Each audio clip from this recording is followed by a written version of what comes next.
Welcome back to the LUXFAB YouTube channel.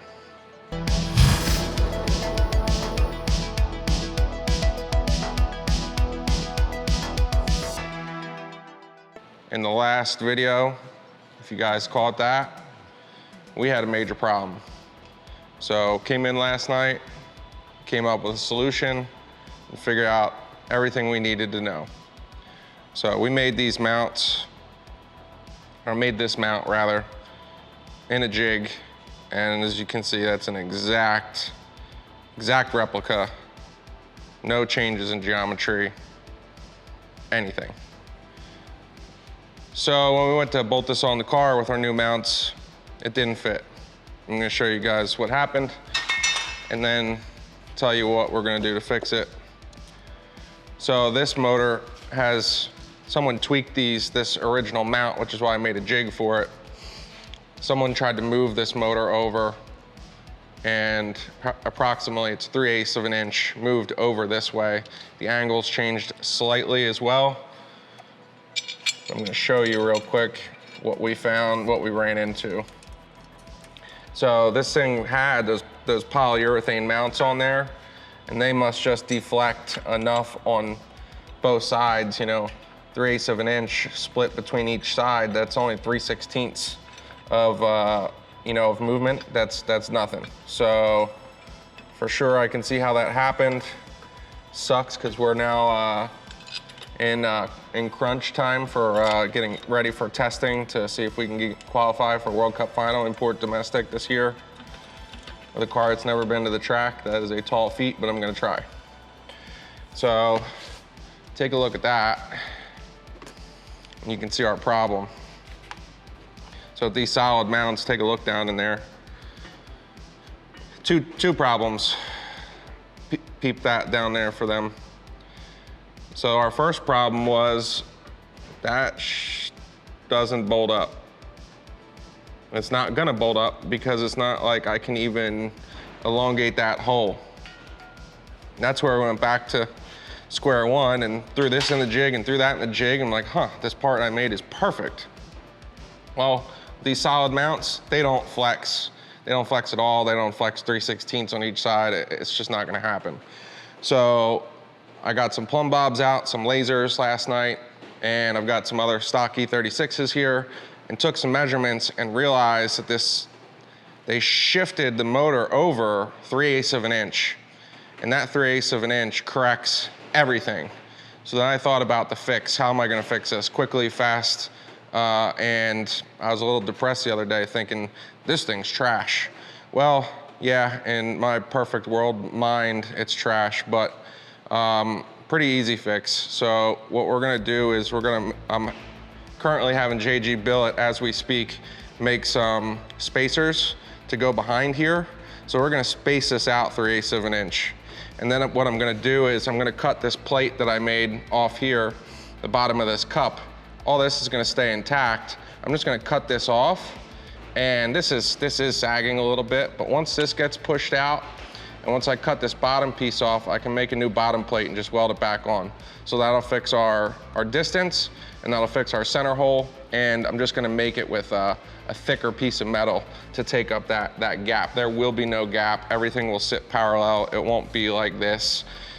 Even if we made spacers, you can't just bolt this down because the angles aren't correct, as you can see. You know, these solid mounts just change everything enough to where if you don't make your motor mount arms perfect and account for everything, it's not gonna work, as you can see here. So maybe some people would send that. We ain't sending that. So it's gonna have to get fixed. So I am going to take this back to the vise, start cutting this bottom plate off. I have a new piece of material. This is what's gonna be the new bottom piece there. So that'll essentially be under there, and nothing's bolted up tight. You know, this moves a little bit, this moves a little bit. So there's a little bit of wiggle room.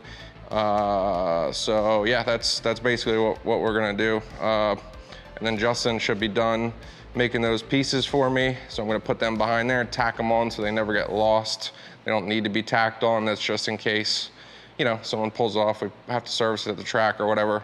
Don't want one of those things getting lost and then having the car vibrate and stuff like that, and don't know why, and it's kind of buried on the side with the intake manifold, so you get the deal. But that's it. We're gonna take that back and start hacking away on that, and at least this thing is not trash. And so here's another perspective too. So originally, when I looked at this, I was like, oh shit. Seeing this gap here from this edge, I realized, and I've got tons of these on other cars, I realized that we could take this hole here and elongate it, put it in the mill and elongate it 3/8 of an inch. And that gap right here where my finger is, that bolt would just end up here. And then that would push this motor back over 3/8 of an inch, set it back to factory geometry. And not factory geometry, just the way that it lands in the car, you know, factory. It's not changing anything for any benefit other than potentially just getting a tiny bit more room on this side because it's tight. It's just tight on these cars because it leans over. So, and then the more I thought about it, the angle on that side still isn't correct, so I'd still have to cut that bottom piece off, reposition it, and then re-weld it. And then I thought about it and said, you know what, screw it. We'll keep the 3/8 of an inch. We're not gonna touch this side. We'll put it back in as it was intended, and we're gonna go about it that way. So, that's it.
So we just got this mocked up, and while we got this mocked up, we got JG Billet on the CNC machines. He's making some precision spacers for us, and while he was doing that, we were doing this. He just said they're ready, so we're gonna go grab them.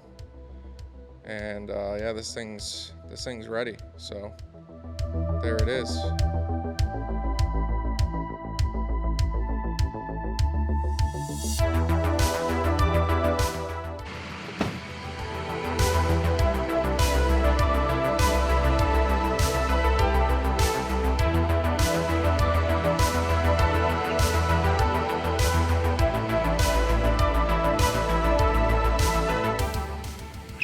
Ran over to JG Billet. has my name on it right here.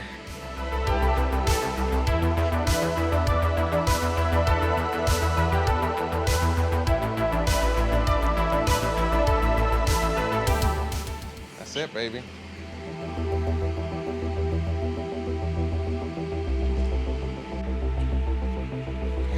Dude, you guys have no idea. This kid literally, I wouldn't even have a racing program without this kid. Most of the time, he doesn't even know what he's making for me. I just literally text him a bunch of numbers and ODs and IDs and material requests, and yeah, he's just makes it immediately and shoves the stuff out back, and I come and pick it up after they're gone. And yeah, I can't thank these guys enough. I don't even have the words to describe it.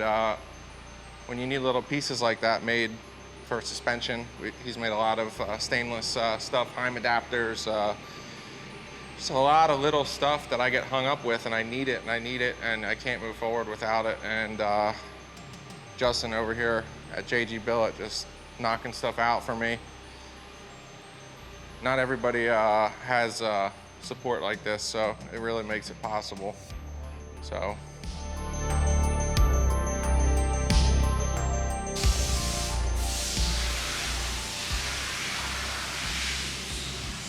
Well, we're gonna hit the road. We got what we need. We're gonna keep rolling. We got 43 days before we need a time slip. Pretty much impossible, but I'm gonna pretend that I'm gonna be able to make this happen. There's a slight chance. You don't know, you can't until you can't. So I'm gonna try, and hey, I might just end up with a race car that's ready for testing, you know, all fall or whatever, end of season. So it is what it is. I'm gonna keep my dreams up high and see what I can do. So we're gonna head back over to the shop. I'm gonna get this mount done and finally have a motor that's ready to drop in the car. Get some more motivation, get this car done. So here we go.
All right, there it is. So I got the mount done,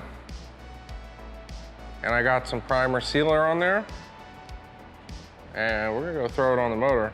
Hopefully, fingers crossed, this thing fits.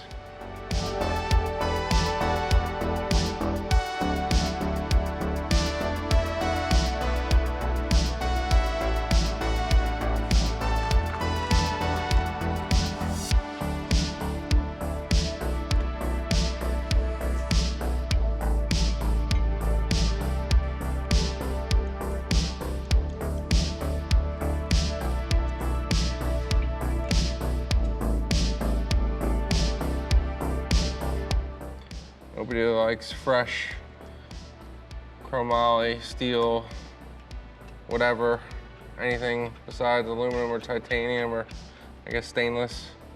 Nobody likes fresh mounts to get rusty, so I had to throw some sealer on there.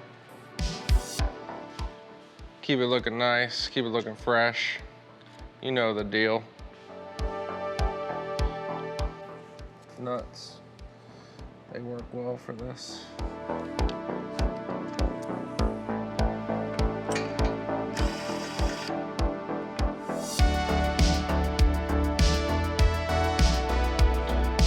other side is tight yet.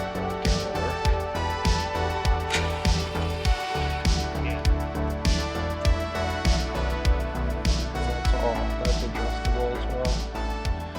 everything slightly adjustable.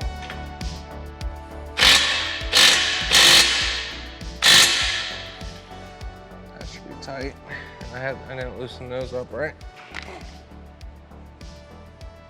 Oh yeah. Oh yeah. Isn't that amazing?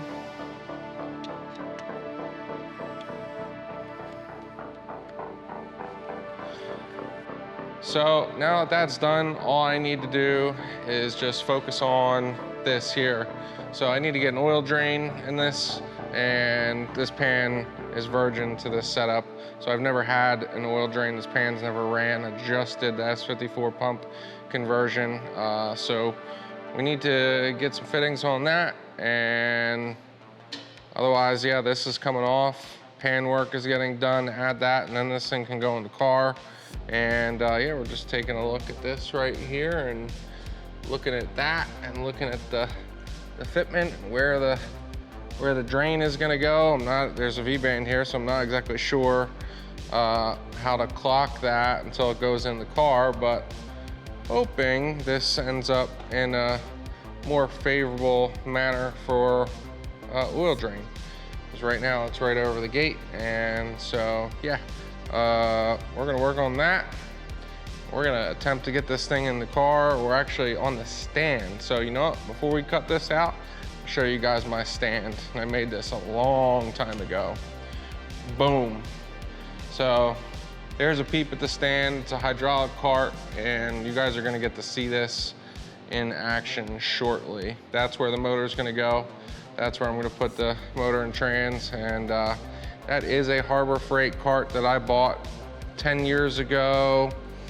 I don't wanna say 15 years ago, but I definitely am gonna say 10 years, no doubt, probably closer to, yeah, probably add a couple more on that. So yeah, that was something that I built to make my life a lot easier, and you guys will get to see why and how I do that. And just like everything else, made a bunch of mods to it to make it even better. So yeah, we'll leave you out here with my E36 M3. Y'all have a great day, have a good weekend, or whenever you see this, a good morning, good night, and peace.